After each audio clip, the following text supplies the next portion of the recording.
Good morning everyone, it's day 3 of my 12 days of Christmas.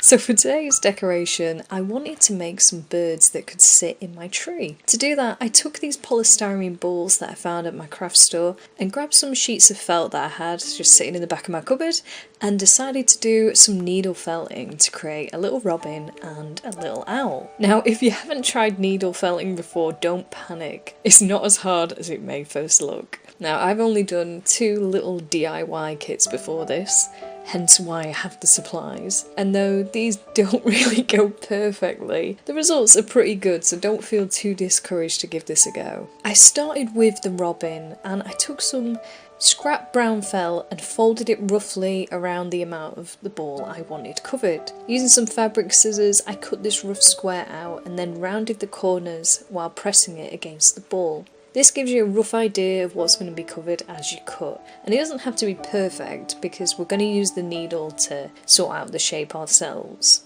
At the centre of the circle of felt that you've just cut out, use a needle to attach it. I'm using this needle pen I got from one of my kits that has 3 needles on the end, or at least it had 3 needles when I first started this craft.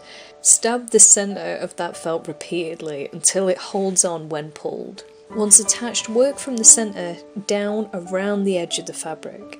By working around in circles from the centre, you're not going to get folds in the felt, and they're going to be a lot harder to flatten without deforming the ball as you stab it. Once it looks a bit like a Christmas pudding, cut some white felt in the same way that you did with the brown, just a rough square shape, and then hold it against to make a more rounded shape that's going to cover the remaining polystyrene. If I had my time again, I probably would have left more brown showing. Take the centre of that white felt piece and again stab the centre of it to attach it in place, and then work your way around the felt from the centre in circles until that piece is attached. When you reach the end, you can play around with how the white felt meets the brown. Pull it into place how you like, and then stab a few times to hold it into place before repeatedly stabbing it in that area to secure.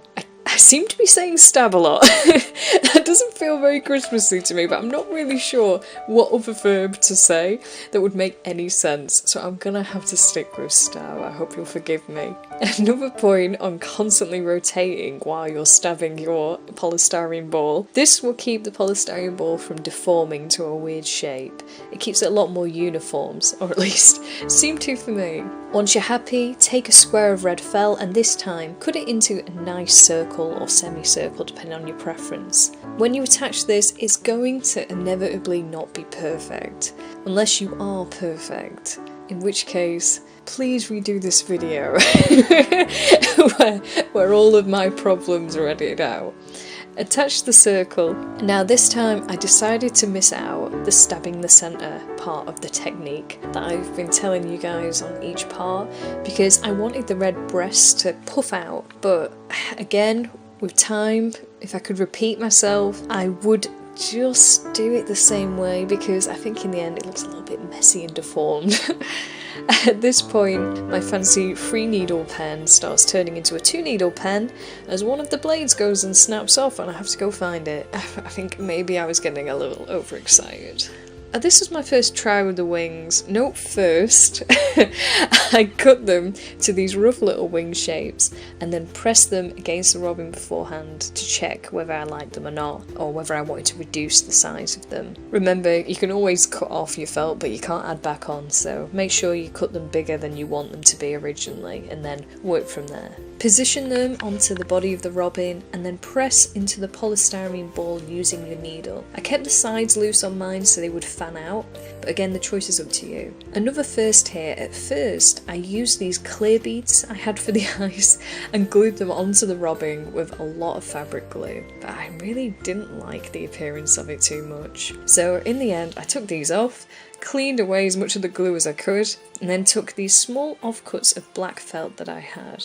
Now I folded a little triangle for the beak and attached that with the needle, and then I cut 2 even smaller little dots of black felt, which I rolled between my fingers into teeny tiny balls, and then I attached them using the smaller needle I had onto the face in position. Because I had glued the felt, these were a little tough, but by taking very small amounts of black felt and stabbing it slowly, you can really shape the eyes and decide how it's going to look. So I think in the end, this turned out nicer than the beads that I chose. Now again, take a hell of a lot of glue and stick the peg onto the bottom of the robin and just let it dry for a few hours. If you're like me, you'll watch this robin drying and you'll think, I don't like how the wings look, and if that's the case, you can just pull them gently off the body and reposition as they need them.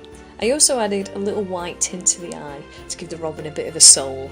I don't know, it just looked a little bit dead to me. Now, if that wasn't enough, I decided the robin needed a friend, and I again used the same techniques I did with the robin, of cutting rough pieces of felt and attaching them slowly. As I covered the whole body in beige felt, I cut the ends of the exposed felt so that they had these smaller sheets of felt to attach. A little hard to explain, but I hope you can tell what I'm talking about in the video. This made attaching them to the ball a lot easier, and the end result was a lot smoother overall, so I would recommend this technique if you're planning on covering the whole ball in felt from the beginning. Another difference with this piece with the eyes, I wanted these big protuberant eyes on the little owl, so I cut small circles of yellow and black felt and then layered them to create the eyes. I also folded the white felt down a bit at the top just to give it a bit of an eyebrow and a bit more of an expression, a bit more of a shiftier expression. To add extra details to the little owl, I cut some small pieces of brown felt that I used on the robin into little triangles and attached each of these separately to give this effect of downy feathers.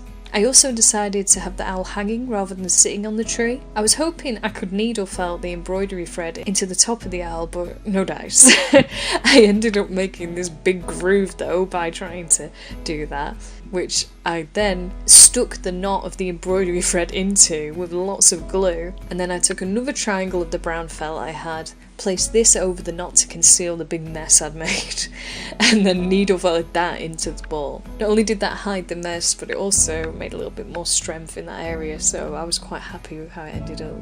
And eagle-eyed viewers might have noticed that I got a plaster on my thumb halfway through this, so rest assured, it wasn't me stabbing myself with the needle. I don't think I have done that yet during needle felting, so I don't want to curse myself, but I don't think I've done that yet. Instead, I cut myself with a knife on tomorrow's decoration, so I don't know why these decorations are getting more dangerous to make, but you've got that to look forward to tomorrow in day 4.